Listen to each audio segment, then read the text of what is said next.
A portfolio can be made up of one asset or a mixture of assets. For example, shares from different companies based in different countries and in different sectors like banking, pharmaceuticals and technology. A mixed asset portfolio will have shares, property, bonds, cash and so on. Using a portfolio holding a wide range of assets will help reduce risk. Choosing the right levels of assets in a given portfolio is fundamental with investment management.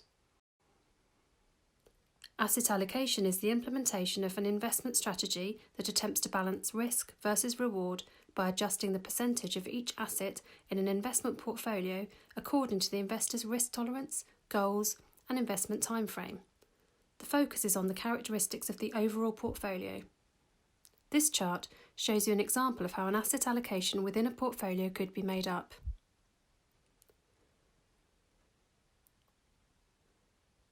The management of your investment portfolio is key for optimising the returns of your portfolio in line with your objectives and risk preference. How your assets are allocated at a given point will also be key to driving returns and minimising losses. This is known as asset allocation. As markets change over time, it's therefore important that the asset allocation also changes to reflect this. Asset allocation should not be static. As we have demonstrated in our previous video, every asset that you invest into will go up and down in value, sometimes all at once, but generally at different times. This can happen geographically as well. Assets may go up in certain parts of the world and down in others. Asset allocation also plays an important part in the risk of your portfolio.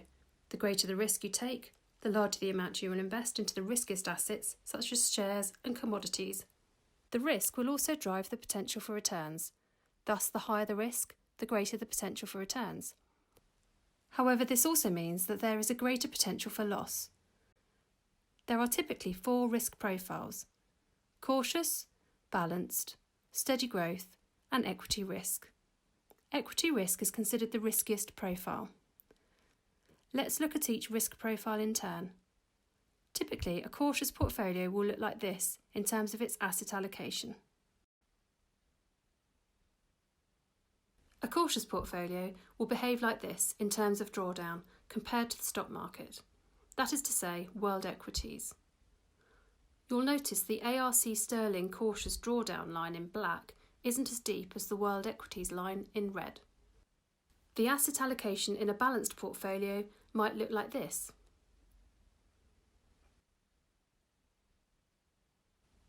And the drawdown like this, where the drawdown of the ARC Sterling balanced line in black is again not as deep as that of the world equities line in red. This is what a typical steady growth portfolio may look like.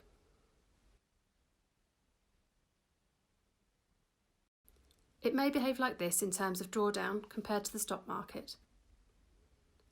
The drawdown line for the world equities and ARC Sterling steady growth lines are very closely matched, but again, the steady growth does not go as deep. And finally, a typical equity risk portfolio and drawdown example. As you can see, the drawdown chart highlights that equity risk is pretty much in line with world equities. A reduction of risk will reduce the level of drawdown and speed up the recovery process. Our advisors will highlight the typical returns achieved by the different risk portfolios to help you decide the right level of risk for you. This depends on all of these factors. How long will I invest for? Can I wait for the markets to pick up?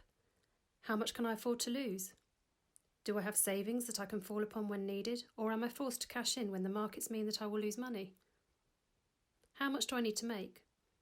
Do I need to take undue risk? How do I feel about taking risk? We use an attitude to risk, or ATR, questionnaire, which helps us determine your risk appetite.